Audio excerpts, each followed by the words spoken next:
जय हिंद। नमस्कार। मैं अनुजोत अपने अनुजोत स्पीकिंग चैनल पर, और आज का विषय है हमारे हिंदुस्तान में जयचंद कितने, किन किन जगहों पर, और जयचंद कब से, और जयचंद के होने का परिणाम। जयचंद यानी कोई ना कोई हिंदू। मेरे इस चैनल से आप जुड़े, लाइक सब्सक्राइब और शेयर भी कर लें और अन्य को भी जोड़ें। आज एक वीडियो देखने को मिला जिसमें चूना अखाड़े के एक साधु महात्मा हरियाणा के एक गांव के बारे में बता रहे हैं, जिसमें गांव के एक सरपंच ने कुछ जमीनों को वैसे लोगों को देने का प्रयास किया जो हिंदुस्तान में गौ माता का हत्या करते हैं और उनको खाते भी हैं। और गौ माता का महत्व हमारे हिंदुस्तान में क्या है, यह किसी से छिपा हुआ नहीं है, किसी हिंदू से छिपा हुआ नहीं है। फिर भी हम आंख बंद करके रहते हैं, मन मार के रहते हैं। दिल पर चोट लगती है, लेकिन अपने आप को सेकुलर वाद के एक दायरे में रखते हैं। और यही दायरा जयचंद को भी खुला छूट देते रहा है, आज भी दे रहा है। और यकीन मानिए, अगर इन पर सभी कोई सजग न हुए तो आने वाला वक्त कई विकट परिस्थितियों को जन्म देगा। धन्यवाद हो उन साधु महोदय का जिनसे बात हुई और उन्होंने बताया कि इस कृत्य को उन्होंने रोकवा दिया है। अगर रुकवा दिया है तो क्या सिर्फ एक जगह के रुकने से ऐसे मामले बंद हो गए या बंद हो जाएंगे, या ऐसे मामले किन किन जगहों पर चल रहे हैं, कितने जगहों पर चल रहे हैं,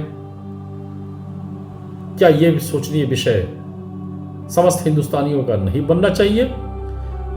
भारत के समस्त राजनीतिक दलों का नहीं बनना चाहिए? क्योंकि भारत में हर व्यक्ति राजनीतिक दलों के इर्द गिर्द सिमटा हुआ है। और राजनीतिक दल में अगर मात्र 10% ही देश नीति नियम वाले दल हों और 90% देश नीति नियम का विरोध करने वाले का साथ देते हों, तो जयचंद पैदा होते रहना निश्चित है। जयचंद मतलब तनिक क्षणिक स्वार्थ के लिए अपने देश से, अपनों से गद्दारी। और यकीन मानिए, इतिहास गवाह है कि वो जयचंद भी नहीं बचा और कालांतर में कोई जयचंद नहीं बचा जिन्होंने स्वार्थी तत्वों का साथ दिया। और यह भी यकीन मानिए, और आप भविष्यवाणी के रूप में इसे नोट करके रख लीजिए, जिन इलाकों में जो भी राजनीतिक दल वैसे स्वार्थी तत्वों का साथ दे रहे हैं, उन स्वार्थी नेताओं का भी अस्तित्व खतरे में है, उनका परिवार का अस्तित्व भी खतरे में है, उनकी अर्जित संपत्ति भी खतरे में है। और साथ साथ वो उस इलाके के, उस राज्य के, उस शहर के, उस गांव के समस्त हिंदू आबादी को खतरे में डाल रहे हैं।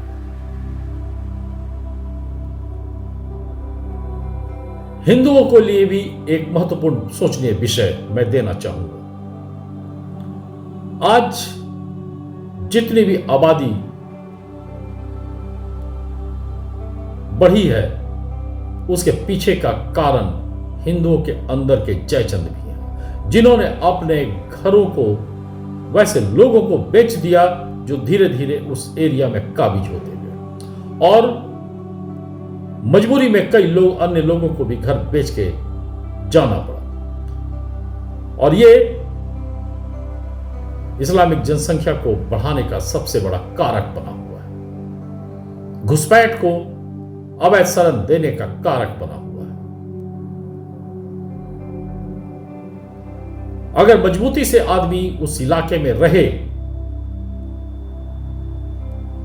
और वैसे असामाजिक तत्व उस किसी भी हिंदू इलाके में घर न ले पाए और न रह पाए तो भविष्य सुरक्षित होगा। मैं अनुजोत किसी भी मुस्लिम के विरोध में नहीं हूं, लेकिन मुस्लिम का इस्लामीकरण शिक्षा ही इस कदर आगे खतरनाक रूप से बढ़ा हुआ है कि पूरा विश्व त्राहिमाम है। ऐसा क्यों है, क्या है? मैं किसी धार्मिक व्यवस्था पर कोई टिप्पणी नहीं कर रहा हूं, लेकिन कोई भी धार्मिक व्यवस्था अगर किसी भी इंसान को इंसान न समझ उसको इस्तेमाल कर बर्बाद करने का नियत रखती हो, तो वैसे धार्मिक आस्था से दूरी बनाए रखना जरूरी हो जाता है। मन न होते हुए भी ये जरूरी बन जाता है। और यही कारण है कि आज इस्लामीकरण के बढ़ते प्रभाव से पूरी दुनिया त्रस्त है, हिंदुस्तान त्रस्त है, हिंदुस्तान में अधिकांश लोग त्रस्त हैं, लेकिन 90% राजनीतिक दल मस्त है।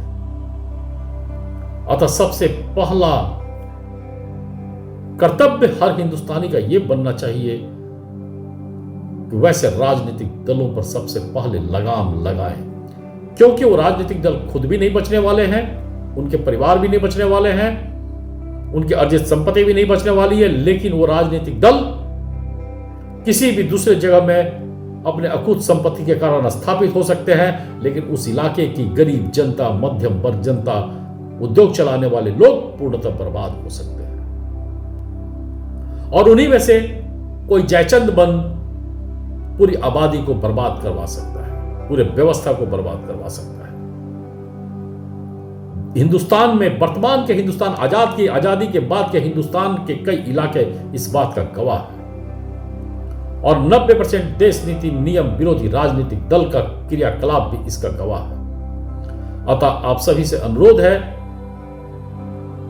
कि जयचंद न बने, और जयचंद बनने वाले व्यक्ति हो या राजनीतिक दल हो, उनका सामाजिक बहिष्कार करें और अपने हिंदुस्तान को बचाएं। तभी आपकी का अस्तित्व बचेगा, अर्जित संपत्ति बचेगी, पीढ़ियों का भविष्य बचेगा।